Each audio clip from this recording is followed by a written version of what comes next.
Lagi dan lagi Presiden Jokowi mengungkapkan kegeramannya terkait kinerja para menteri yang dianggap kurang maksimal dalam menerapkan sejumlah arahannya. Salah satu aspek yang disinggung olehnya di hadapan para menteri yakni terkait mewujudkan transformasi ekonomi dengan cara membangun korporasi petani. Seperti apa? Selengkapnya kita ulas bersama dalam mandat Jokowi bentuk korporasi petani.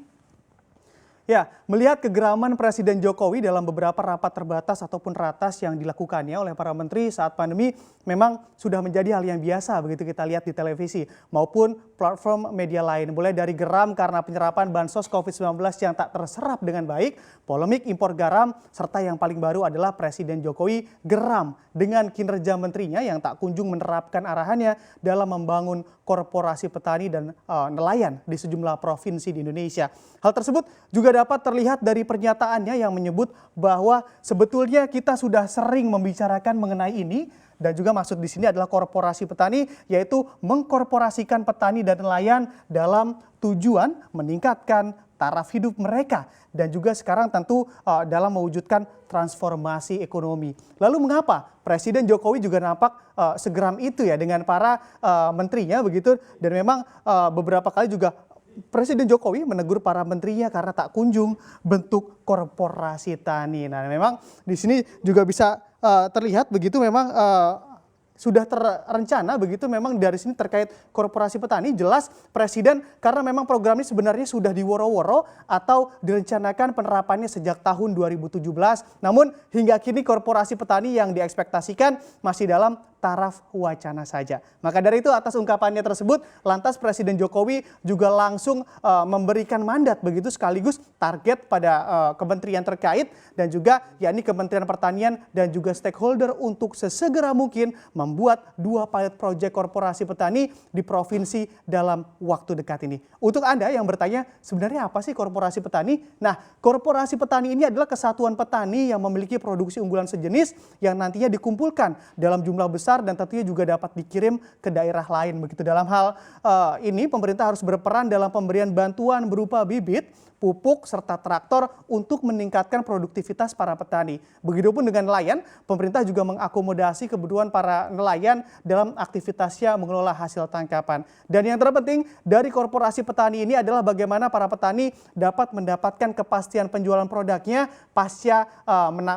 mendapatkan hasil panen begitu. Lalu seberapa besarkah urgensi untuk membuat korporasi petani di Indonesia? Bisa kita lihat di slide selanjutnya.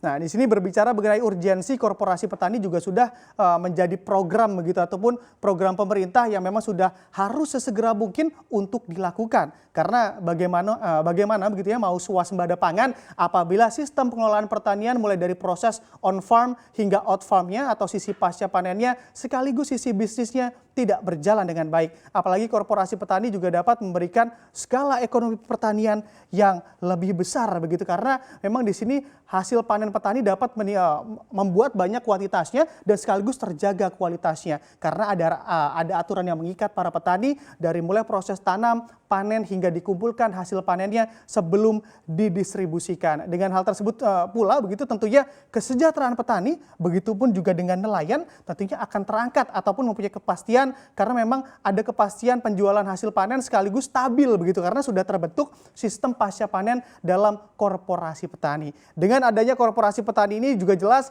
nanti hasil panen para petani akan terserap dengan baik karena adanya kejelasan siapa-siapa saja pihak yang menampung hasil panen para petani ini. Lalu bagaimana dengan kinerja sektor pertanian apalagi di masa pandemi seperti saat ini? Bisa kita lihat di slide selanjutnya. Nah, di sini apabila merujuk data yang dipublikasikan oleh Badan Pusat Statistik ataupun BPS, dilihat dari aktivitas ekspornya memang cukup terlihat fluktuatif begitu ya kinerja sektor pertanian di masa pandemi dan juga terjadi penurunan antara bulan Desember ke Januari begitu cukup dalam, juga ada peningkatan kembali dari Januari hingga Februari dan penurunan sedikit di Maret dan juga penurunan di April 2020 ini.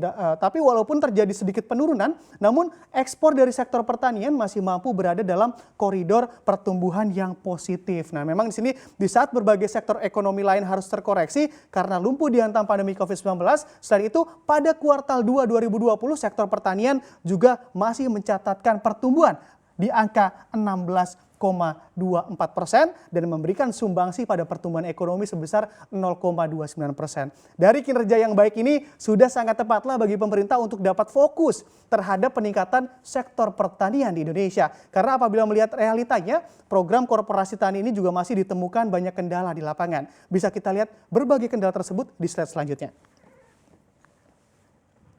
Nah, di sini Kementerian Pertanian sebagai pihak yang mempunyai andil besar dalam perkembangan sektor pertanian Indonesia ternyata menemukan sejumlah kendala dalam penerapan korporasi petani di lapangan. Terlihat dari pernyataannya ataupun pernyataan dari Kementerian Pertanian, yakni yang menyebut kendala paling utama adalah tidak mudah mengajak petani yang sudah terbiasa bekerja dengan manajemen mandiri di sini untuk bergabung dalam satu manajemen pengelolaan usaha tani. Karena kendala tersebut juga timbul masalah lain, yakni sulitnya menyeragamkan masa waktu tanam serta standarisasi teknik budidaya yang telah ditentukan dalam korporasi petani. Padahal Presiden Jokowi juga mempunyai cita-cita begitu korporasi petani dan nelayan Indonesia dapat tersistem sedemikian baik seperti Velda yang ada di Malaysia dan juga korporasi ataupun korporasi sapi ini yang ada di negara Spanyol. Nah, yang berhasil mengembangkan sektor pertanian dalam suatu ekosistem bisnis. Bila menarik kesimpulan dari presentasi kali ini adalah